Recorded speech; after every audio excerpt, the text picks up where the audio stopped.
अस्सलाम वालेकुम व्यूअर्स।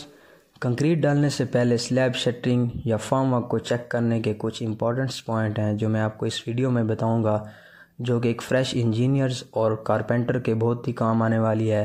तो वीडियो को कहीं भी स्किप ना कीजिएगा, इंशाल्लाह ये वीडियो आपके ज़रूर काम आएगी।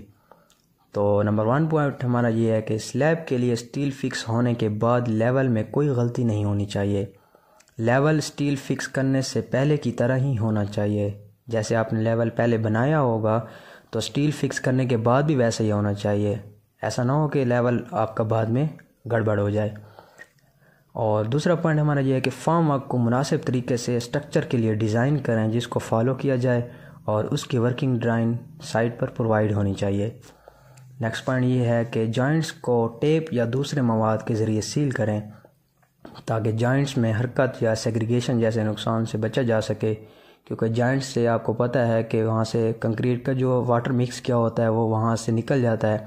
और वाटर निकलने का नुकसान आपको पता ही है कि वक्त से पहले यानी कि कंक्रीट खुश्क होने लग जाती है और उसमें क्रैक्स पैदा होते हैं और बाकी भी जैसे कि ब्लीडिंग की वजह से बहुत सारे नुकसान होते हैं। तो इस चीज़ को आपने अवॉइड करना है। आपने जॉइंट्स को अच्छे तरीके से सील करना है और ऐबदार यानी डिफेक्टिव प्रॉप्स को हटा दें। जो आपके डिफेक्टिव प्रॉप्स हों उन्हें पहले से ही हटा दें।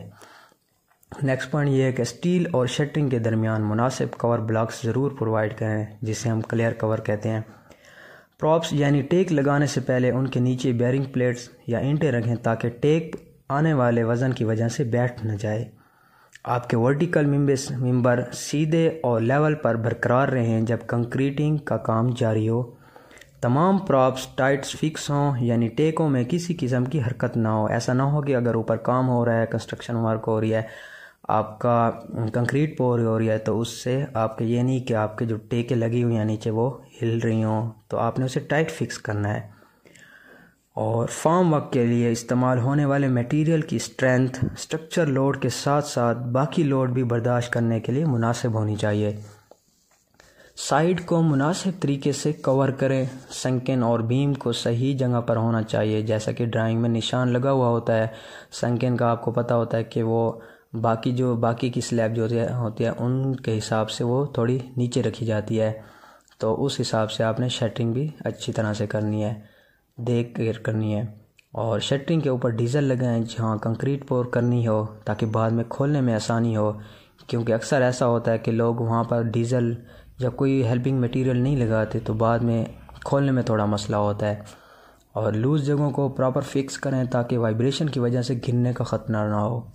किसी भी ख़तरनाक सूरत हाल के लिए तजर्बाकार सुपरवाइज़र साइट पर होने चाहिए और शटरिंग लेबर भी कंस्ट्रक्शन के दौरान साइट पर ज़रूर होनी चाहिए। इस बात को भी यकीनी बनाएं कि एक कारपेंटर और एक हेल्पर हमेशा इस बात की तस्दीक करने के लिए शटरिंग स्लैब के नीचे मौजूद रहें कि कोई टेक या सपोर्ट अपनी जगह से हट तो नहीं रहा। अगर हट रहा है या कोई गड़बड़ हो रही है तो उसे फौरी तौर पर आप चेंज कर लें। अक्सर ऐसा ही होता है कि हाल ही में मैंने एक केस देखा है कि पूरी जो छत थी फॉर्म वर्क नीचे गिर गया था और काफ़ी लोगों की जान जो थी वो चली गई थी। और नेक्स्ट पॉइंट ये है और लास्ट पॉइंट भी है, काफ़ी इंपॉर्टेंट पॉइंट है कि कंक्रीट पोर हो जाने के बाद फॉर्म वर्क हटाते ही स्लैब या बीम पर फ़ौरन वज़न ना दें जब तक उनकी स्ट्रेंथ अचीव नहीं हो जाती। अक्सर लोग यही करते हैं कि या बीम डालते हैं या लिंटल डालते हैं या प्लिंथ लेवल पर डालते हैं, मतलब कोई भी आपने कंक्रीट पोर किया है तो उसके ऊपर फ़ौरन वज़न डाल देते हैं, चुनाई कर देते हैं। और आम ठेकेदार जो होते हैं वो यही कहते हैं कि कुछ नहीं होता, तो इससे बहुत बड़ा मसला हो सकता है। क्यों कुछ नहीं होता? उसके स्ट्रेंथ अभी अचीव नहीं होती और वक्त से पहले उस पर आपने वज़न दे देते हैं, तो इससे आप अवॉइड करें। इंशाल्लाह आपको वीडियो मेरी अच्छी लगी होगी। अगर अच्छी लगी है तो लाइक कमेंट ज़रूर करें।